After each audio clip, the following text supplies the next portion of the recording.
When I was in college and seminary, I was exposed to the thought of a man named Paul Tillich, and frankly, that exposure changed my whole life. It still affects how I view the faith and life.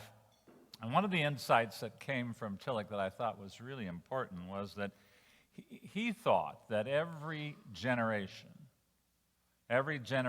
struggles with different realities, asks different questions to which the Christian faith is called to respond. In some ways, every generation speaks different languages. It was Tillich's claim that sometimes the church is answering questions that people aren't even asking. Typical of the big thinkers of his time, Tillich made a sweeping analysis of the questions of world history. An analysis, frankly, that's probably too simplistic, but nonetheless opened a lot of doors for me. He suggested that peoples of ancient history, let's say biblical times, were often asking questions related to fate. These people died at very young age. And they didn't have a lot of freedom. And they felt as if they were controlled by forces outside of themselves. And so fate was a very, very important thing to them. And Tillich went on to argue that the people of the Middle Ages asked questions regarding guilt. And many of you still are affected by that kind of questioning. So the people of the Middle Ages spoke the language of guilt. If you look at somebody like Martin Luther, one of our heroes in the faith, you see a man who's preoccupied with guilt. These folks were beginning to experience a little bit more freedom, and I would say also the institutions like the church were very powerful, and they had an enormous impact upon people and how they viewed life. And let's face it, the church liked guilt, because guilt can control people. Tillich suggested that the modern era, the one in which you and I are now living, especially since World War II, began to ask questions not so much about guilt or fate, but rather about meaning and despair. You see, in World War II, we experienced technology that enabled us to blow up just about everything. What's more, science and education enabled us to question like we had never questioned before. As modern life emerged, the foundations upon which we built life began to shake. The big stories we had looked to began to disintegrate. The issue wasn't so much guilt, but meaning. And you got to get this if you want to understand your children and grandchildren, especially those of you who are, baby boomers or so. Does life really have meaning? That's what lots of modern people are asking. And the bigger question then becomes, is life worth living? These are the questions that moderns asked and continue to ask. Guilt is not our big concern. Despair is the language of our time. The rates of suicide in our day are extraordinary. In the past 6 weeks, I have heard of 3 people from this immediate community who committed suicide. From 2004 to 2008, the rates of suicide for 10 to 24-year-olds has grown by 57%. More and more people are asking, is there reason to live? And the addiction rates, they are skyrocketing in our culture. It's not just that we know more about them, we do. And it's not that we just can treat them more, we can. But the rates are skyrocketing, and I'm very well acquainted and fully support the disease character of addiction. But I think the growing rates of addiction suggest something unsettling about the despair of our time.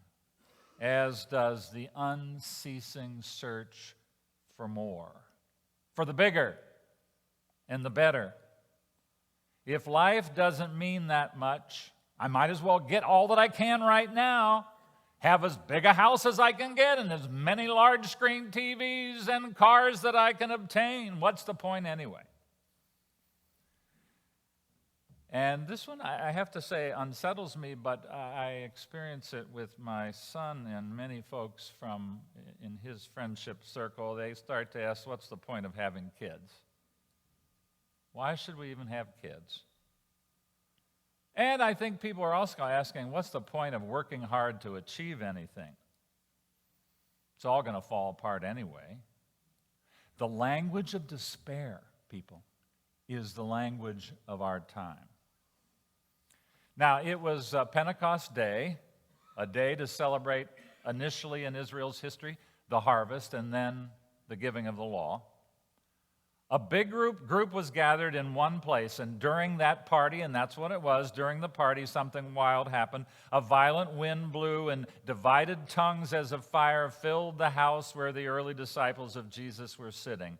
And a tongue rested on each of those gathered, and all of them were filled with life-giving breath, with the Holy Spirit. And they all began to speak, to proclaim in other languages, the languages of the immigrants who were there. All of a sudden, people from Mesopotamia and Libya and Egypt and Rome and Pontus and Asia, the then known nations of the world, were able to hear the good news of God in Jesus Christ in their own languages.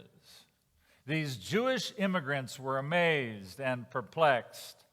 Not because they didn't understand. That's when most of the time we're amazed and perplexed, because we don't understand something, which would have made sense. They didn't understand it. But they're amazed and perplexed because they can understand. We now get it. Because you know why? They're speaking our language. They're getting us. And we are getting their message. Now, and then some people in the group interpret this wild behavior as drunkenness. They're all drinking too much. That's why they're doing the weird stuff. And Peter says, no, it's only 9 o'clock in the morning. 9 o'clock in the morning. They can't be drunk. I don't think that's true, but that's what Peter said. It's 9 o'clock in the morning. They can't be drunk. This is what the prophet Joel was talking about when he dreamed a dream of the wind of God, the Spirit of God being poured out on all people, men and women alike, old folks and young folks alike, slaves and free people alike. These, Peter says, are the last days. Not in the sense that we ought to close up shop and stop doing things because, well, Jesus is about ready to plop onto the scene, but because what in the end matters most is appearing in history. The dream of God for the world is being unveiled, a dream that includes everybody. The life-giving Spirit of God is showing up, enabling everybody to speak the language of Jesus in the languages of all people. The Spirit shows up and the church proclaims. All of us. Now, I'm not suggesting that you all need to get rid of me and start doing my job, or I'm certainly not suggesting that what you need to do is go on the street corners and yell about Jesus. I'm not suggesting that at all. But I am suggesting that what is needed, especially in this time, is an awareness that the Spirit who brings forth life, the Spirit who, as our psalm for today suggests, renews life, the Spirit who energizes life, and yes, even the Spirit who unsettles life has been poured out on all of us individually and collectively. And this Spirit, I am convinced, is a spirit of hope for a culture speaking the language of despair. We who are the church have a message of hope for for those whose language has become despair. And you all are needed for this job, every one of you. All of us have been endowed with the Spirit so that we can do it. We all have been called to become proclaimers of hope. And as I say that,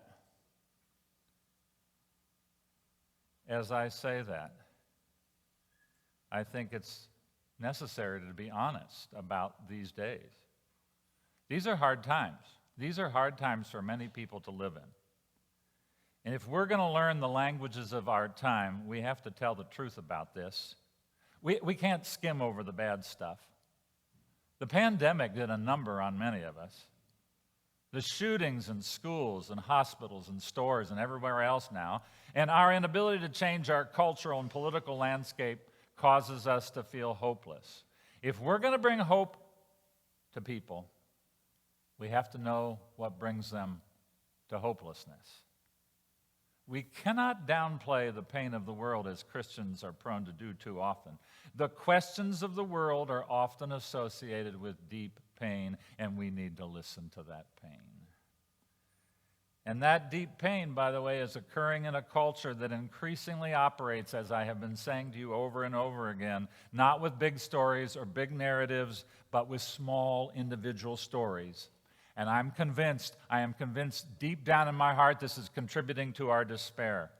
So many of us don't know stories larger than our own, something to which we can cling, something that can elevate us beyond the challenges of the moment. The stories we tell are often individual stories about our personal triumphs, raw, or our personal victimization. And the stories, they all become about us. And I'm convinced such stories are not sufficient for hope. What happens when your individual story is failure? What happens when you can't perform in a way that a high-performance culture like ours demands? What happens when you disappoint people, even yourself? If it's all about you, your performance, your accomplishment, your behavior, despair seems like a logical consequence because most of us, I hate to tell you this, don't end up in first place. And what makes it worse is the belief of many in our culture that we all deserve to be in first place. They may give us a trophy, but deep down we know better. You know when you don't win. And in a culture like ours where it's all about winners, you can't fool us out of despair. It is this kind of culture into which the church, you and me, are called to proclaim hope. The Spirit is among us to energize us, to bring to us the renewal that the Spirit brings to the face of the earth. What that means for all the pain of the world, I'm not always sure.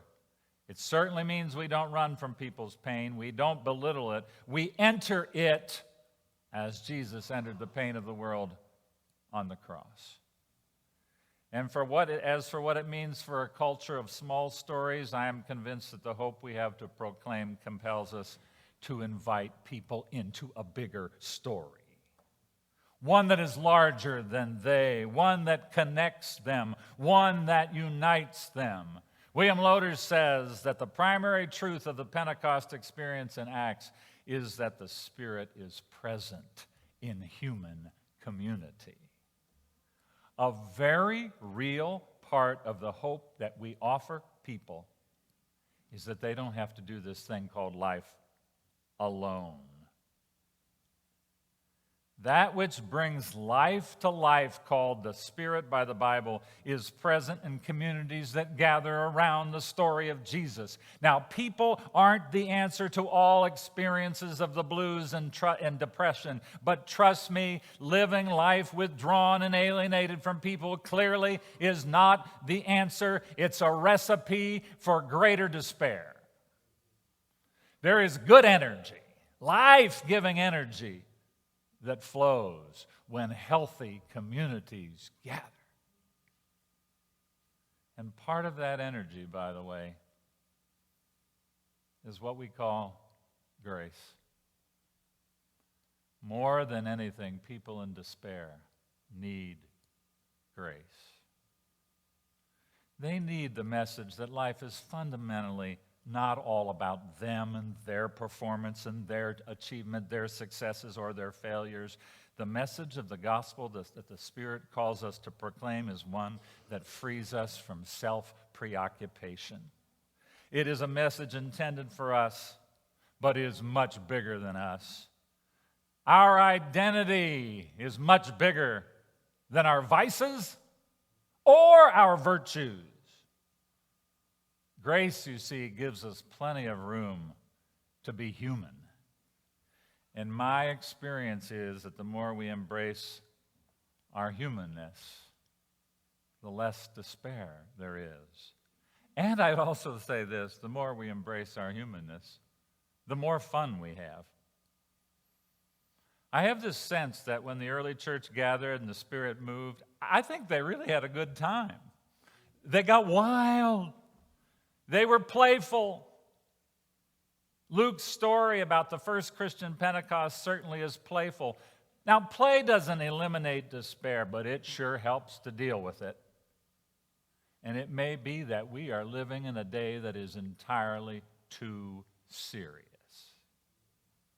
One of the reasons I like hanging out with my grandson is that because he likes to play. For him, it doesn't matter your educational level, your skin color, the size of your bank account, your achievements, your failures, or your successes. When he comes across people, all he wants to know, do you want to play? Maybe, just maybe, the church needs to learn how to play a little more. We who are the church have been saturated with the Spirit of God so that we can proclaim and so that we can embody hope. These are tough days for such work. But you know what?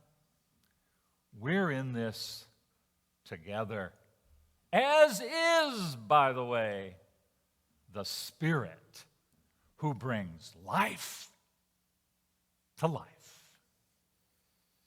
Amen.